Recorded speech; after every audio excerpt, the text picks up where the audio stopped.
par de meses más bien, conversando con mi hija Camila, que ella tiene 11 años, tratando un poco de, cuando hace la pregunta bastante sencilla, ¿qué son los derechos humanos? ¿Cómo se lo explico a mi hija de 11 años? Sin entrar en una, digamos, en una perorata académica, conceptual o solo de anécdotas. Y junto con ella empecé un poco a tratar de pensar en cómo se lo podemos explicar a otros niños y niñas, hago en paréntesis, cómo se lo explicamos a otros adultos resistentes a los discursos de derechos humanos, cierro en paréntesis, y concluimos un poco lo siguiente que les voy a plantear, y que estará vinculado seguramente, espero lograrlo, con la violencia. Partimos como de tres elementos, como una especie de tripié. El primero tiene que ver con el corazón de los derechos humanos, que es la dignidad humana. Una segunda patita de este tripié corresponde al derecho a decidir sobre tu cuerpo. Y un tercer elemento de este tripié está enfocado al proyecto de vida. Si ustedes se dan cuenta, si alguno de estos falta, se trastoca la posibilidad de ejercer y gozar los derechos humanos. Piensen en cualquier derecho a la educación. Si la forma en la que me están ofertando la educación afecta o atenta contra mi dignidad, con muy poca probabilidad voy a poder decidir sobre mi persona y en consecuencia sobre mi proyecto de vida. Un niño o una niña en este país, como pasa en América Latina y en el mundo, que es indígena, tiene 8 veces más probabilidad de ser pobre que alguien que es de una ciudad. Estamos hablando entonces ya de discriminación, trato desigual, exclusiones, que hacen que la vivencia de los derechos humanos, de los derechos de niños y niñas, no sean en realidad, digamos, opción o alternativa para muchos niños, niñas y adolescentes en el mundo. Regreso a estos tres elementos: dignidad humana, derecho a decidir sobre el cuerpo y proyecto de vida. Una de las cosas más terribles que le puede suceder a alguien es ser violentado. Y permítanme usar un ejemplo quizás un poco rudo. Y violentado quiere decir en un ámbito sexual, hablemos de abuso sexual, y regresemos a estos tres elementos. Trastocan la dignidad de la persona, le impidieron al niño o a la niña decidir sobre su cuerpo y, por supuesto, afectan el proyecto de vida. Muchos y muchas de los sobrevivientes de abuso sexual enfrentan dificultades precisamente para completar ese proyecto de vida que habían imaginado, para poder decidir y encontrar en su cuerpo un reencuentro, digamos, distinto y en consecuencia de su dignidad. La violencia sexual lamentablemente está creciendo. Está siendo un elemento de mayor presencia. También hay que mencionar, ahora tenemos más oportunidad de denunciar, de hacerlo visible, pero lo real es que no hemos logrado, más allá del incremento de denuncias, que los sistemas, en este caso las entidades públicas, las sociedades, las comunidades, puedan ser receptivas a estos hechos. Y hablo como un ejemplo de la violencia sexual, que tiene muchas expresiones, por ejemplo, en el incremento del embarazo temprano, el embarazo adolescente, que no es cierto que en la mayor parte de los casos sea un embarazo deseado, no, en muchos momentos está asociado claramente a un hecho de violencia sexual, y regresemos a estos tres elementos que les comparto: la dignidad de la persona, derecho a decidir sobre su cuerpo y su proyecto de vida. Voy cerrando. Cuando estamos, y desde ahí un poco la invitación a que entremos un poco en este panel, es cómo hacemos que estos tres elementos, o hablando de derechos humanos en general, derechos de niños y niñas, nos ayuden a entender que niños y niñas son la principal fuente de protección, son nuestro principal recurso, nuestros principales aliados para revertir y afrontar la violencia. Tenemos los adultos, las adultas, que superar esta idea tutelar, asistencialista, de protegerlos tanto que los estamos en realidad dejando en vulnerabilidad. En el caso de México, 7 de cada 10 adultos, de acuerdo a la encuesta nacional sobre percepción de inseguridad, no dejan salir a sus hijos a la calle. Al menos 7 de aquí, de cada uno de ustedes, no dejan salir a sus hijos a la calle. Y bueno, ¿qué sucede? Que ya no los conoce la vecina, no los conoce las de la tienda, no, o sea, y entonces esto que pretendidamente los queremos proteger, los dejamos en una condición de vulnerabilidad. Y regresamos a estos tres elementos. No están decidiendo sobre su cuerpo, y no me estoy refiriendo aquí específicamente a si se tatúan o no, que esos son otros debates. Es, quiero ir a la tienda, quiero ir a jugar con mis amigos, amigas en la calle y nuestro afán de protección le impide. Y eso comienza a tener otras implicaciones en su proyecto de vida, en su propio reconocimiento y dignidad, porque no hay algo que más denigre a la persona que es no decidir, ser tutelada y esperar que otro decida por ti. Creo que tenemos un gran desafío. La conferencia magistral, como ustedes lo vieron, de Norberto nos dejó muy sensibles y tocados, y creo que el desafío es muy importante para este congreso, y les invito a que sean parte de estas reflexiones y que lo multipliquemos. Si tienen teléfono con conexión a internet, por favor empiecen a tuitear, a mandar en Facebook, compartan estas reflexiones y hagamos que mucha más gente que no está aquí ahora pueda comenzar a reflexionar, y que avancemos, como decía Norberto, de esta cultura de violencia a una cultura del buen trato, del buen vivir, como dirían nuestros pueblos originarios. Gracias.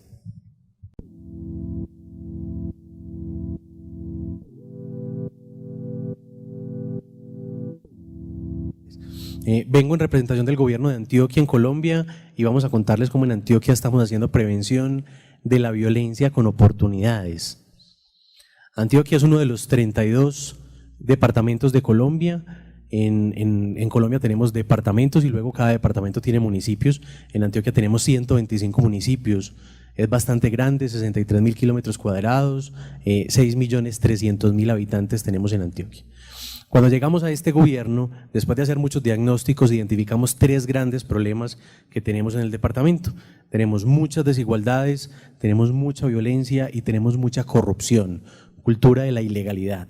Y entonces, cuando empezamos a pensar qué íbamos a hacer para trabajar por esos problemas, decidimos trabajar en el marco o convertir a Antioquia en la más educada, venir con un proyecto político que tenía el gobernador, implementarlo en Antioquia. El gobernador hizo de Medellín la más educada, y ahora pues íbamos a hacer Antioquia la más educada. El modelo de desarrollo de Antioquia es muy sencillo, pues el gobernador lo pinta así, pero yo se lo resumo en 2 grandes componentes. Primero, nosotros siempre identificamos las fortalezas que tienen las personas, las fortalezas que tienen las regiones del departamento, y esas fortalezas, a través de ciencia, tecnología e innovación, las vamos convirtiendo en actividades productivas.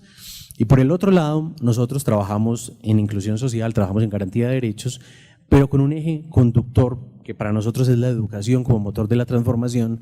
Entonces, trabajamos en la educación desde la primera infancia. Fortalecemos la educación inicial, la educación básica, la educación superior, en educación para el trabajo. Entonces, de esta manera, identificando fortalezas de las personas, regiones, convirtiéndolas en actividades productivas y trabajando en la educación desde la primera infancia, nosotros vamos multiplicando las capacidades que tenemos en el departamento.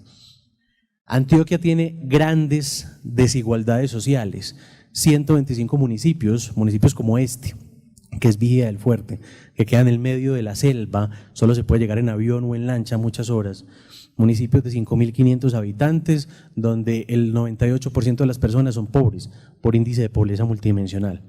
Y entonces nosotros teníamos que ser capaces de generar una gran estrategia de movilización, de convencerlos con un propósito para poder generar desarrollo. Ventajas: que a pesar de que Vigía del Fuerte está en el medio de la selva, Vigía del Fuerte está lleno de talentos. Los niños y niñas de Vigía del Fuerte están llenos de capacidades y de habilidades. Y entonces generamos una gran estrategia de movilización social. Nos propusimos construir 80 parques educativos en Antioquia. Parques educativos como una disculpa para generar procesos de desarrollo a través de la educación. Entonces armamos una convocatoria pública, hicimos un concurso para construir 80 parques educativos, los municipios se presentaban propuestas, y dentro de las propuestas para la construcción de los parques educativos, uno de los ítems más importantes y que daba más puntos era la movilización social.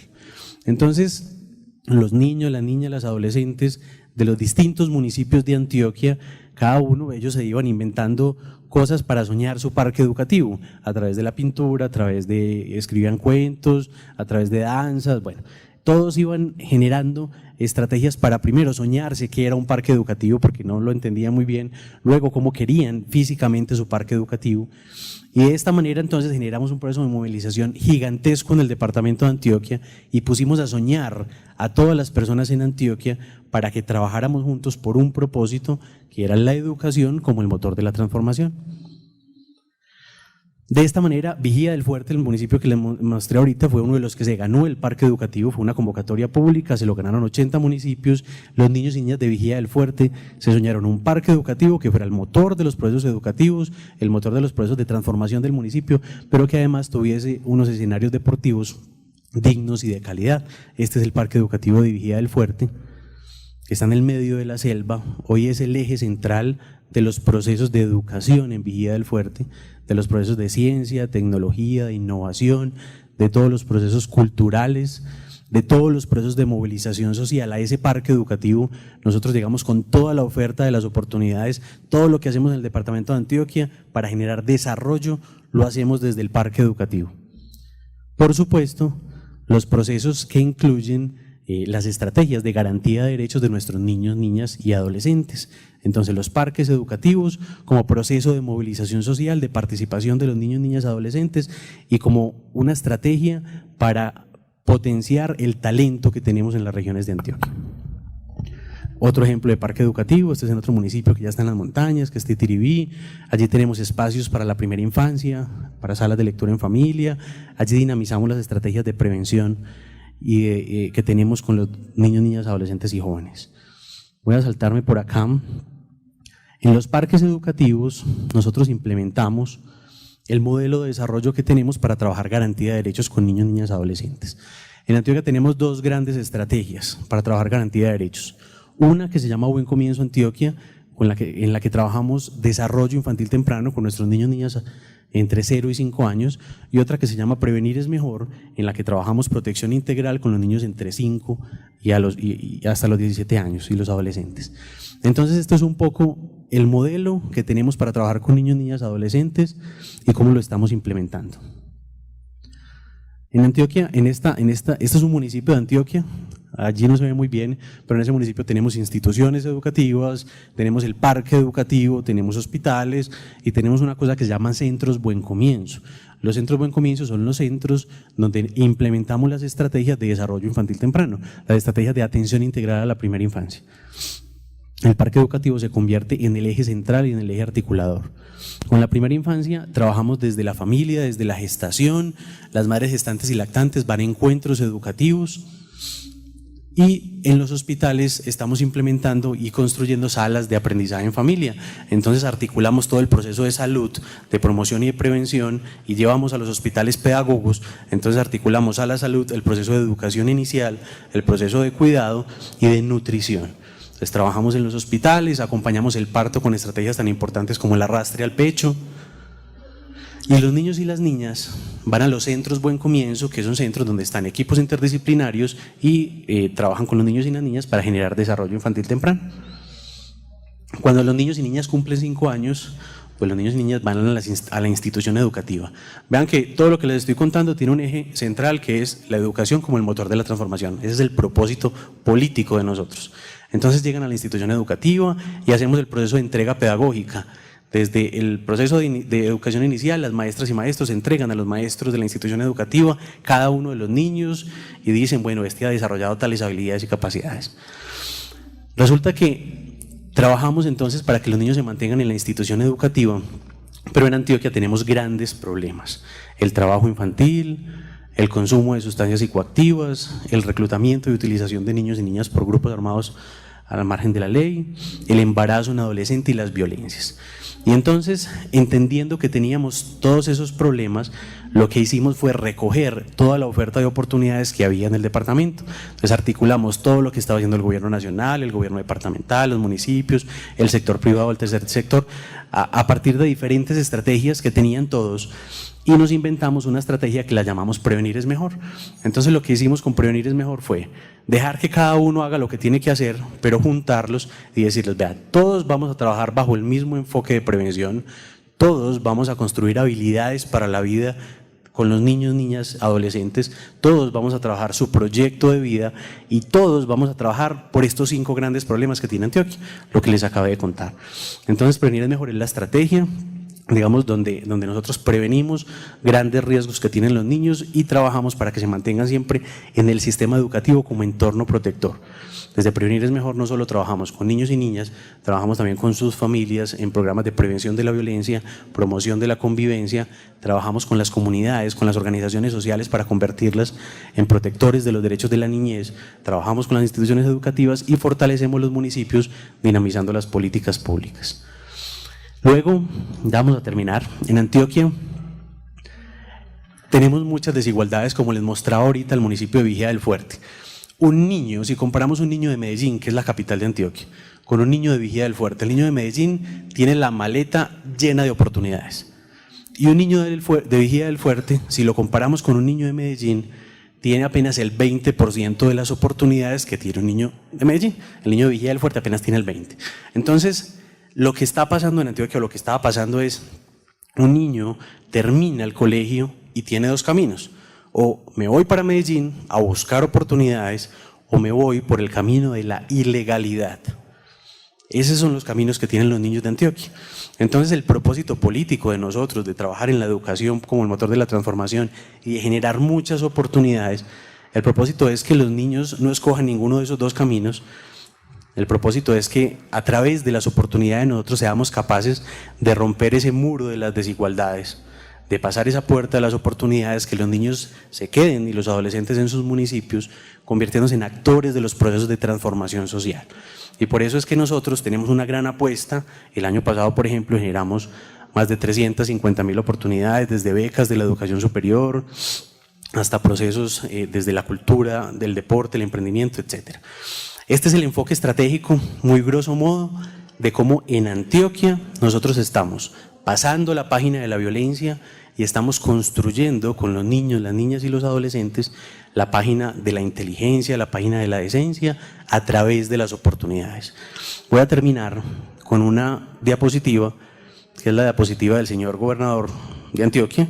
Este es un mensaje, es como el consejo que le da a los niños y niñas de Antioquia. Mi consejo es uno: aférrense con todas sus fuerzas y convicción a la educación.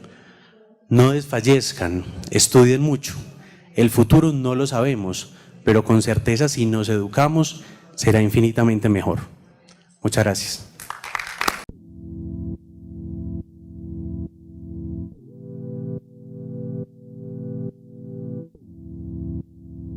Buenos días a todos y a todas y a los miembros de este distinguido mesa de debate. Les saludo con afecto. Sí. ¿Y está montada acá? Se supone que sí. Es panel 4. ¿Es violencia? No, la otra. No, es la otra. Sí, violencia.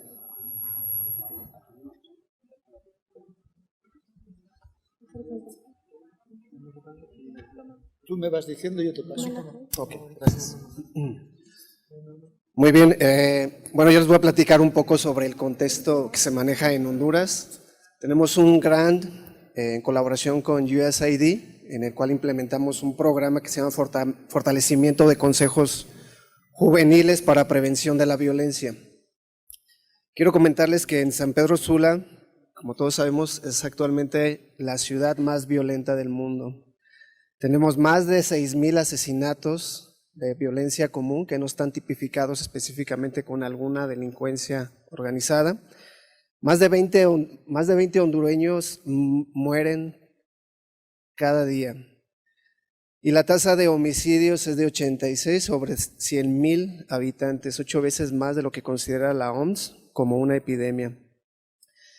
Esto sumado a la corrupción, a la desigualdad social y a la falta de oportunidades, es la fórmula perfecta para generar la vulnerabilidad que tienen los niños, las niñas y los jóvenes. Y es la condición que la delincuencia organizada busca para poderlos incursionar a actividades ilícitas. El control de la plaza y el control por las ganancias de actividades ilícitas provoca esta fricción y esta lucha de poder que termina con la muerte de muchos jóvenes. Esa es una problemática social que se vive. Hay otro origen y otra causa que quiero señalar y que creo que son dos ejes importantes. El primero es los niños, las niñas aprenden lo que viven. Entonces, esto quiero dejarlo con mucha énfasis, porque sí es importante conocer los derechos de los niños, de las niñas y de los jóvenes, y es importante más ejercerlos y tomar puntos de acción para hacerlos vida, pero no es suficiente. También los papás, los tutores, tienen que vivir esos derechos para que puedan ser transmitidos y vividos también por la niñez y por la adolescencia. Si no es así, el efecto no será de un fuerte impacto. Y aquí les quiero mostrar unas gráficas precisamente que habla de eso. El anterior, por favor. El anterior. Estas gráficas hablan de estos niños que viven en estas condiciones de pandillerismo, de delincuencia, de armas.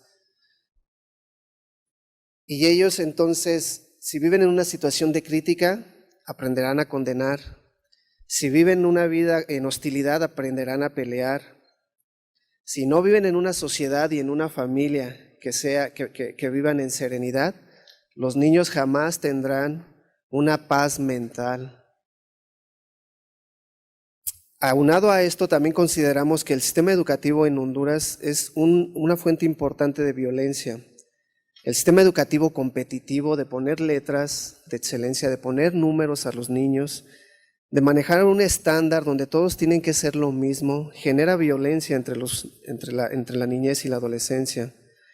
Una disasociación con el mundo real, una educación donde no se promueve la cultura de la legalidad, de la paz, y donde los maestros son oradores de materias y no son facilitadores o descubridores de talentos, provoca que no se aproveche ese talento del cual se provee a los niños desde su nacimiento y se les tenga que reprimir, se les tenga que limitar y se les tenga que estandarizar a ciertos parámetros o políticas del sistema educativo.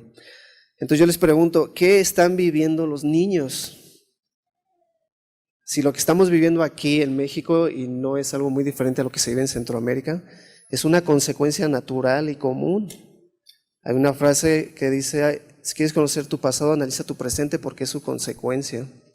Y si quieres conocer tu futuro, analiza tu presente porque va a ser su causa. Entonces, esto constituye en la niñez una gama de creencias, de percepciones, de emociones que los hace vivir en un mundo real e ideal. Y ese es su mundo y eso está bien para ellos. No podemos nosotros llegar, invadir e incidir para cambiar y vender un mundo ideal. No podemos mantener ese enfoque. Entonces, con este programa que estamos desarrollando en Honduras, vemos dos partes fundamentales para disminuir la violencia. Primero es un problema colectivo y requiere una solución colectiva. Pero especialmente necesitamos la participación activa de los actores directos, de los jóvenes. Dejemos de ver a los jóvenes como el problema. Los jóvenes son la solución. La niñez es la solución. Rompemos el paradigma y la retórica de manejar el concepto de los derechos humanos también como unos oradores del tema y no concretamos puntos de acción concretos para cambiar esa realidad. Y romper la indiferencia o ampliar la visión de la consecuencia de estos importantísimos valores de los derechos de la infancia, porque nos vemos o nos encontramos en el campo donde, ¿y eso para qué me va a servir? ¿Y eso qué tiene que ver conmigo? No dimensionamos la problemática y también a las familias que viven en condiciones, en zonas de alta marginación y violencia, no entienden la visión y la dimensión de vivir y ejercer los derechos de la infancia. Entonces, dejar de señalar al joven o a la niñez por lo que hace mal o lo que debería de hacer. Tenemos que vender la percepción de un mundo ideal que requiere construirse en equipo, en conjunto, con los jóvenes y con la niñez. ¿A la siguiente? Entonces, podemos implementar metodologías en deportes, en educación, podemos implementar proyectos, pero muchos de estos proyectos hemos descubierto que son paliativos, asistencialistas, temporales, crean dependencia y no resuelven el problema desde su causa. Nosotros hemos encontrado una solución, y no hemos encontrado realmente sentido común, donde para poder cambiar estas condiciones de vida en las que se encuentra la infancia y la adolescencia, tenemos que hacer partícipes a los jóvenes. Pero no podemos, como insisto y repito, vender y vender un mundo ideal. Tenemos que abrir el espacio, abrir el foro para conocer directamente de estas personas qué es lo que ellas piensan de sus valores, de sus relaciones, de sus normas, de su autoimagen, de sus metas, de sus actividades. Tenemos que conocer realmente la dimensión en el mundo, de su mundo que están viviendo actualmente. No podemos decir que está mal lo que están haciendo, no puedo decir que yo soy la solución y que yo voy a resolver el problema si en ellos no colaboran y son los principales protagonistas. Entonces, en ese sentido, la institución mantiene un enfoque y un perfil más de facilitador y de direccionamiento que de implementar recursos para cambiar una realidad. La realidad la van a cambiar los jóvenes desde el momento en que cambien sus percepciones y sus creencias.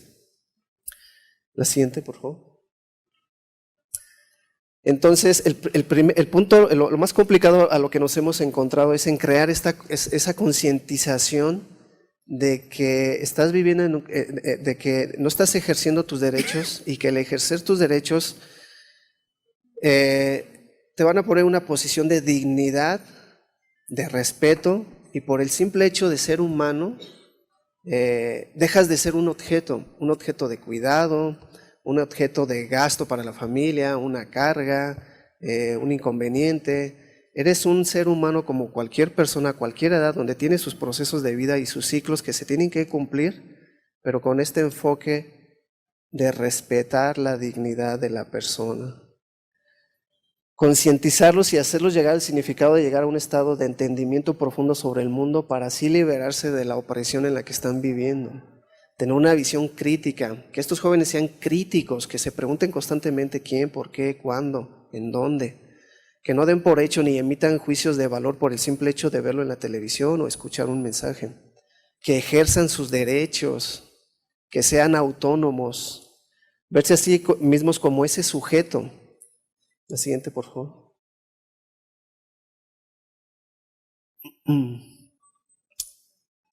Que desde ellos mismos nazca esta visión de superar la victimización. Dejemos de ver a estas personas como pobres y como víctimas, y que ellos también dejen de sentirse como víctimas y romper con este asistencialismo, y que ellos sean los principales promotores de un cambio y sean agentes de cambio desde su propia comunidad y de su propia casa. Los derechos no están garantizados por el gobierno, pero sí tienen la libertad de ellos procurarlos. La siguiente. Es muy importante que nuestros diagnósticos, nuestros métodos de intervención, de asistencia o de incidencia sean elaborados con la participación de estos jóvenes en in situ, en el campo, en la vida real. No podemos seguir presentando propuestas, diseñando programas atrás del escritorio y adecuarnos a lo que se esté vendiendo, a lo que se esté promoviendo para obtener el fondo. Tenemos que tener una profesionalización muy amorosa, y esta parte es muy clave para nosotros, el poder llegar a tener una penetración con estas personas y manejar este concepto que me gusta mucho a mí, ser un mairo. Un mairo es un término de la calle, de niños en situaciones de calle, donde ven a una persona que es un referente que está fuera de la calle, y está fuera de la pobreza, y que puede tener una relación efectiva, auténtica, sincera, amorosa con estas personas que viven en condiciones vulnerables. el mairo tiene que ser un cuidador y tiene que ser una fuente de apoyo moral en el niño, la niña o el adolescente, y tener un vínculo de servir, de ser de inspirar y de ser un punto de motivación para considerar un cambio en la vida y en la superación de los niños, niñas y jóvenes. La siguiente. Bueno, con esto concluyo y quiero reiterar estos dos puntos, es qué es lo que están viviendo nuestros niños, cuál es el ejemplo que les estamos dando y cómo podemos hacerlos partícipes a que ellos también levanten la mano, no para pedir, sino también para sugerir y proponer. Muchas gracias.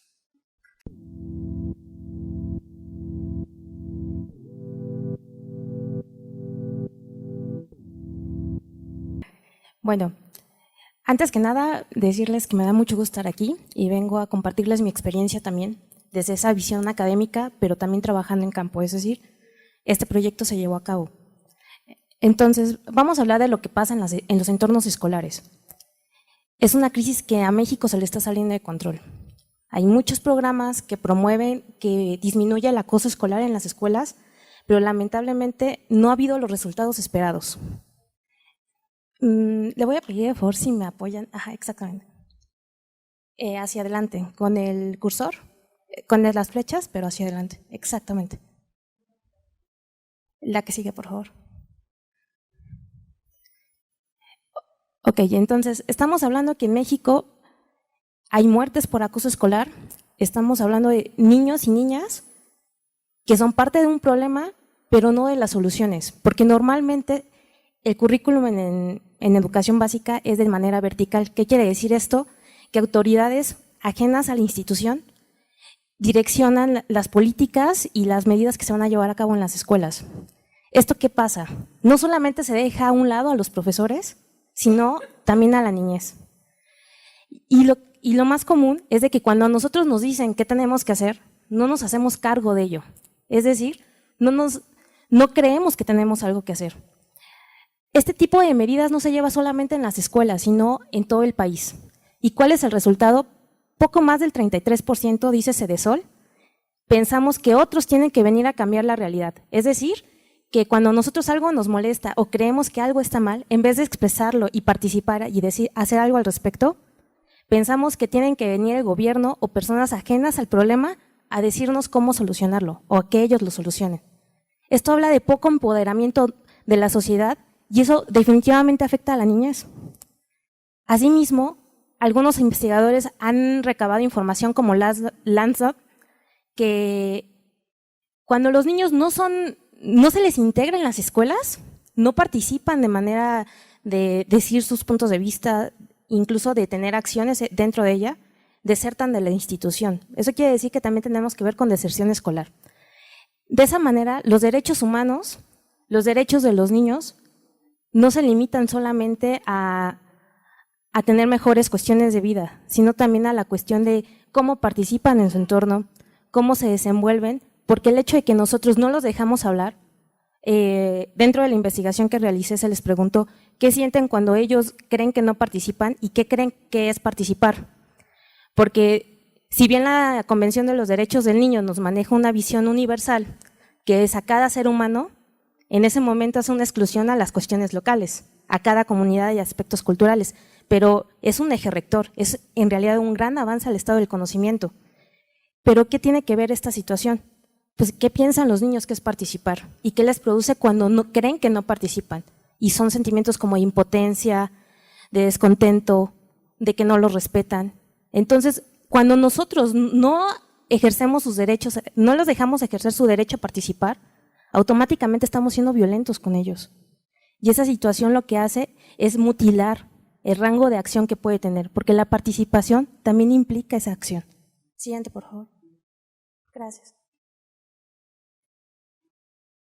Bueno, entonces, ¿cómo se está visualizando dentro de este proyecto de intervención que se llevó a cabo con niños de la comunidad indígena de Nahual, de ahí en Texcoco y Tlaxcala? ¿Qué es lo que ellos piensan que es participar? ¿Qué es la infancia? ¿No? Todos fuimos niños alguna vez, yo creo que aún lo recordamos, pero sin embargo es una cuestión de movilidad. Es decir, va cambiando siempre ese sector en la sociedad.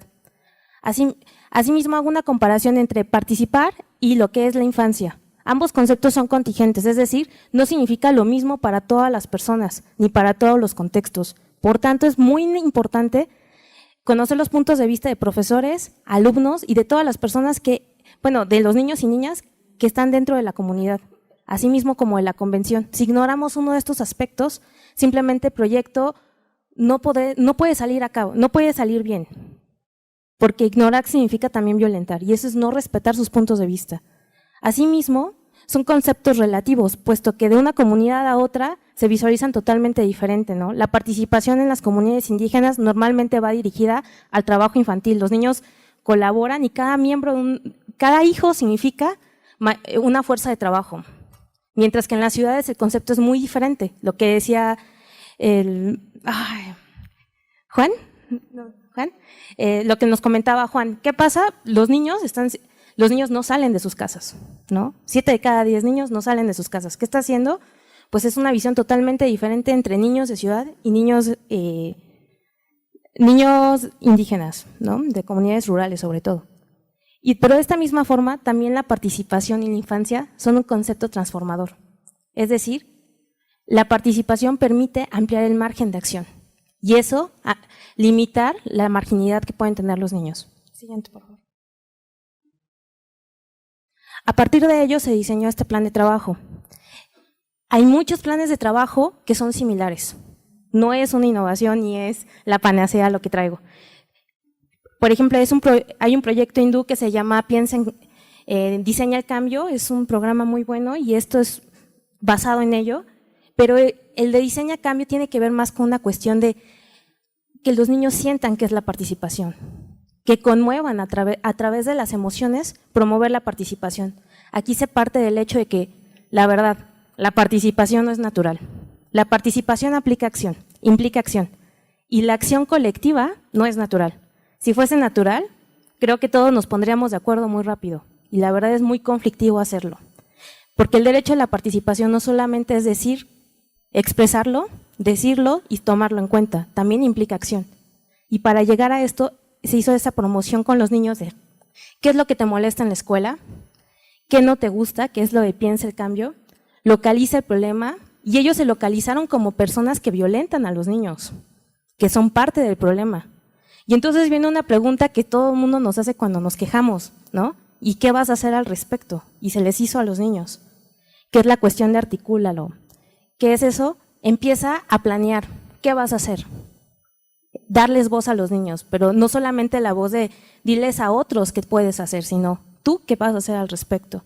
A partir de ello, ellos dijeron que ellos son violentos porque no tienen que hacer en las escuelas, porque a veces son ociosos, entonces molestan a otros como diversión. Entonces, una de las dinámicas que se hizo fue hacer una ludoteca nacida de ellos. Dijeron que querían una biblioteca, pero que fuera más grande con juegos, y que el patio escolar tuviera juegos. Entonces, bueno, ya con la orientación de los profesores les dijimos, eso se llama ludoteca, ¿qué vamos a hacer? Entonces dijeron, no queremos ir a conocer una.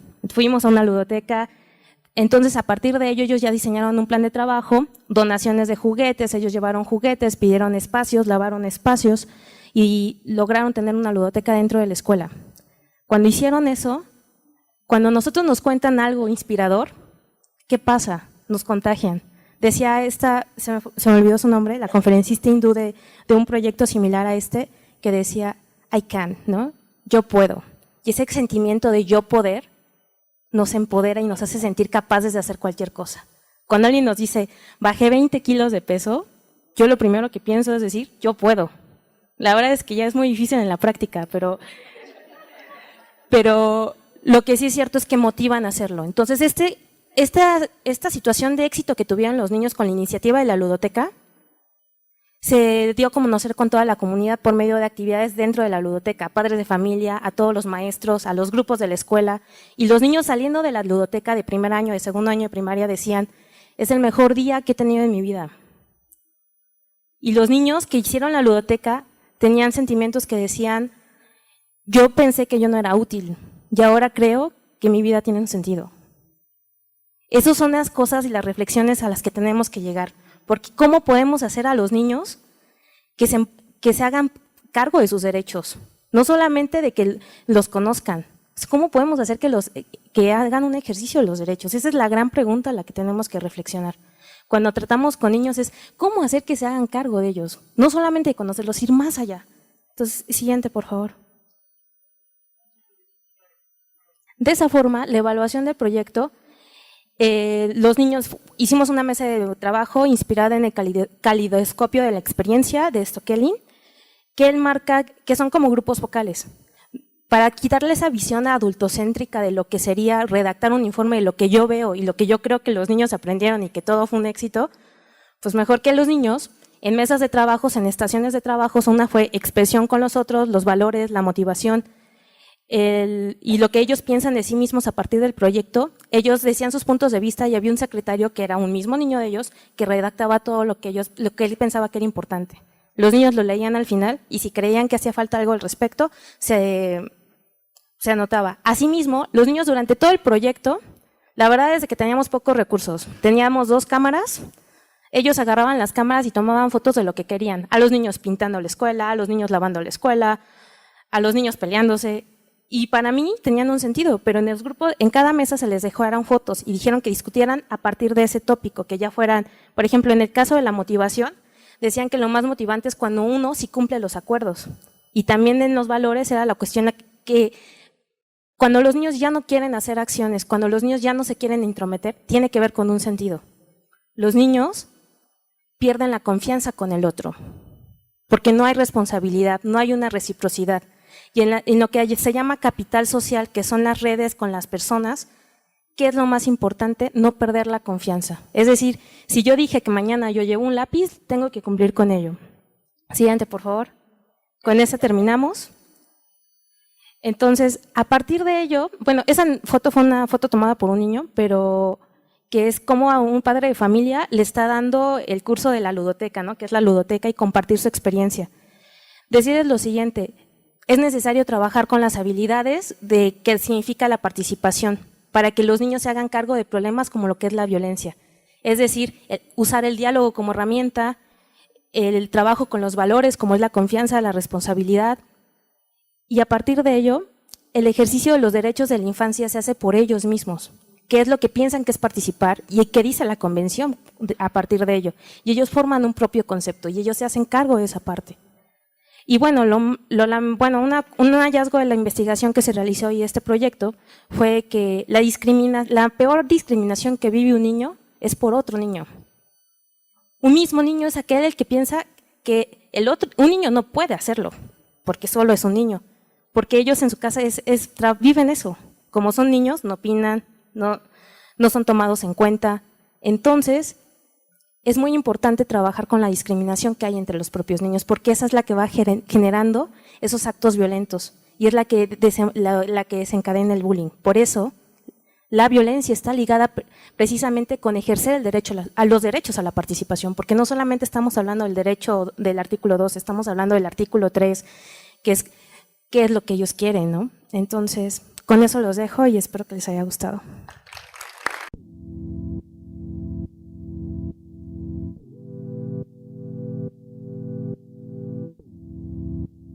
Muy bien.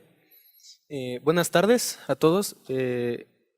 Ahorita sí es como un poquito difícil, denme chance, pero es un honor estar aquí acompañado pues de estas personas, ¿no? Que ahorita cuando estaban mencionando qué es lo que están haciendo, qué es lo que son y todo, como que, órale, dicen y dicen y dicen cosas que ellos que estudiaron en bachillerato, que hicieron esto, y yo nada más me quedé en el bachillerato, ¿no?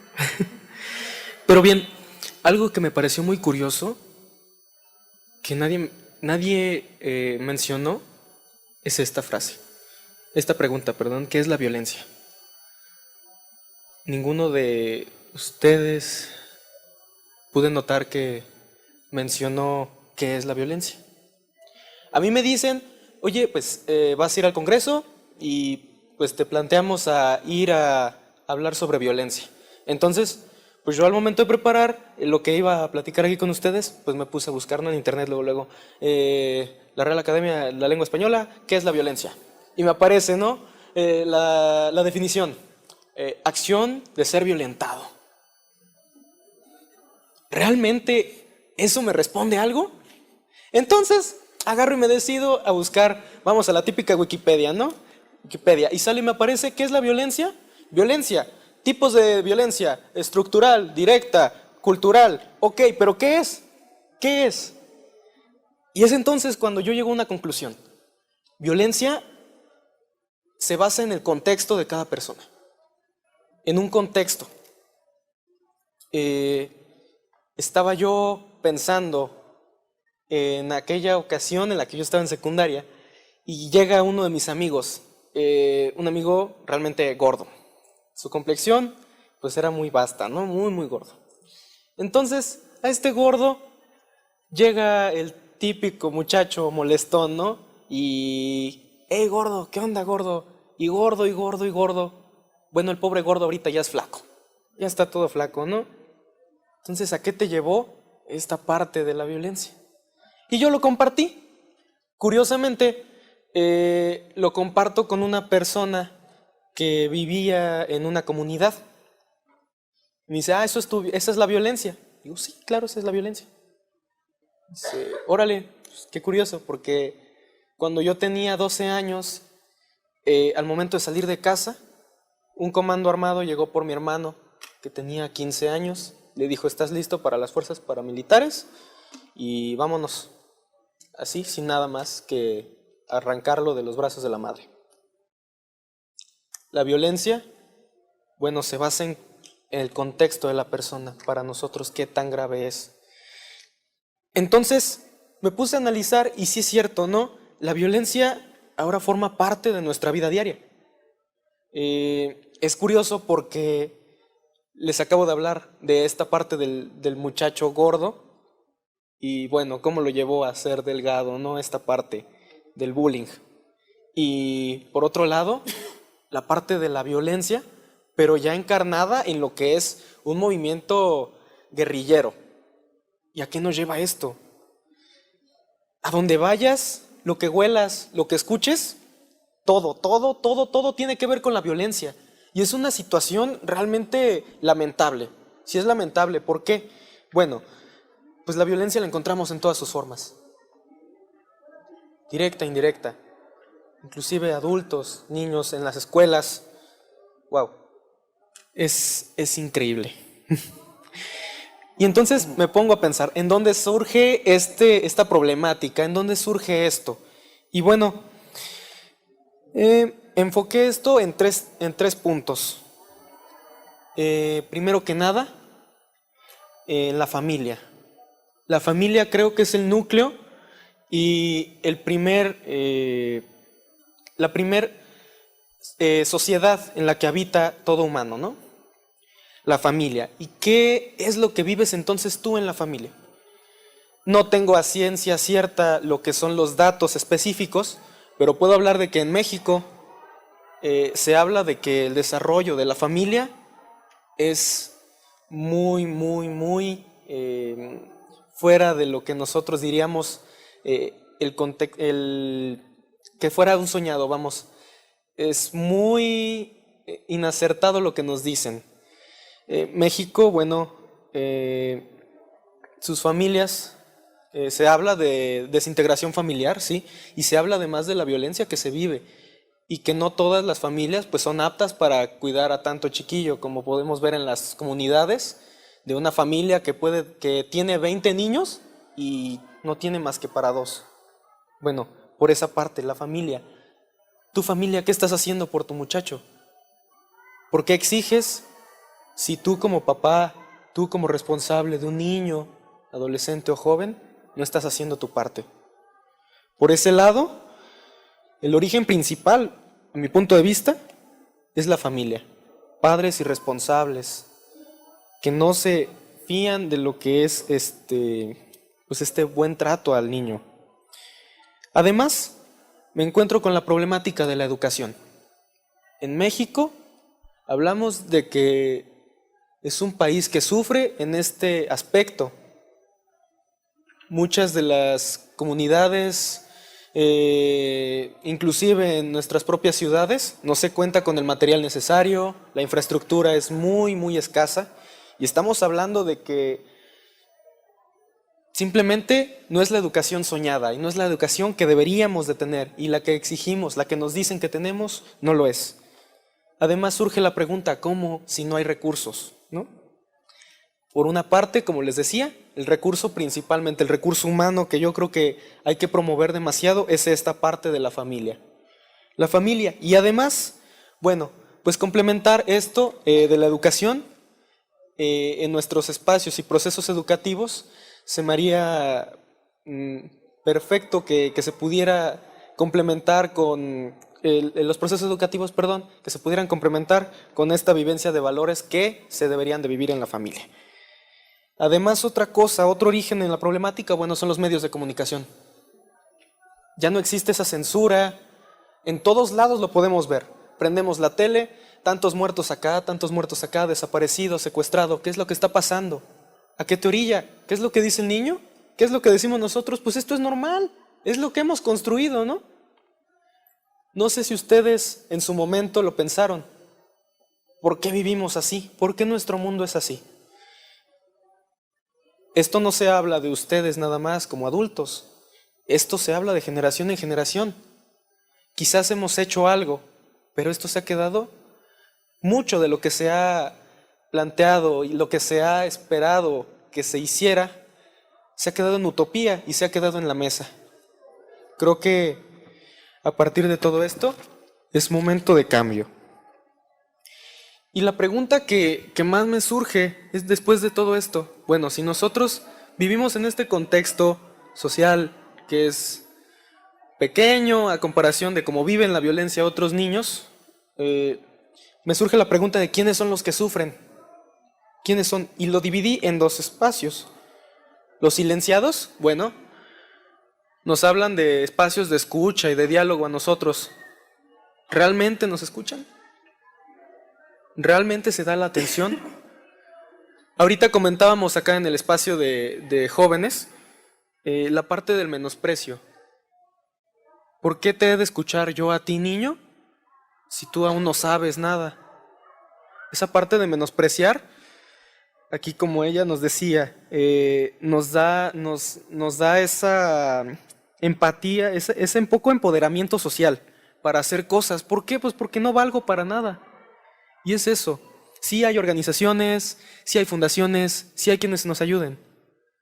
Pero muchas veces queda ese prejuicio de nosotros de decir, ¿realmente me harán caso? Por esa parte, pues sí se sufre, ¿no? Sufren estos que les digo, los silenciados. Y por otro lado, los invisibles. Los invisibles ante la ley. Bueno, tocamos brevemente el tema de la migración, ¿no? Niños migrantes que atraviesan, por decir, todo el continente, ¿no? ¿Qué es lo que está pasando? ¿Y realmente los defienden? Los vemos como los migrantes, pero son invisibles ante nuestros ojos. Nosotros mismos lo provocamos. Bien, cuando me dijeron que viniera, bueno, que me invitaron a venir a esto del congreso, me pidieron hacer algunos trabajos en donde yo recopilé algunas voces de mis compañeros de escuela y curiosamente todos me hablan y la pregunta era, bueno, ¿qué es lo que pasa y qué es lo que estás, qué es lo que a ti te abruma? Y bueno, es esta parte, ¿no? Realmente la violencia ya se tornó en normalidad para nosotros. Con esto voy a concluir. Tú eres mi futuro. ¿Qué estás haciendo por él? ¿Me estás abriendo ese espacio a mí? ¿Estás dando eso que tú algún tiempo soñaste? Bueno, ahora tienes esa oportunidad de generar cambios. Y generar cambios, bueno, evitando la desigualdad en este caso y generando acción en parte de los niños. Les dejo de tarea eso. ¿Qué están haciendo por nuestro futuro? Muchas gracias.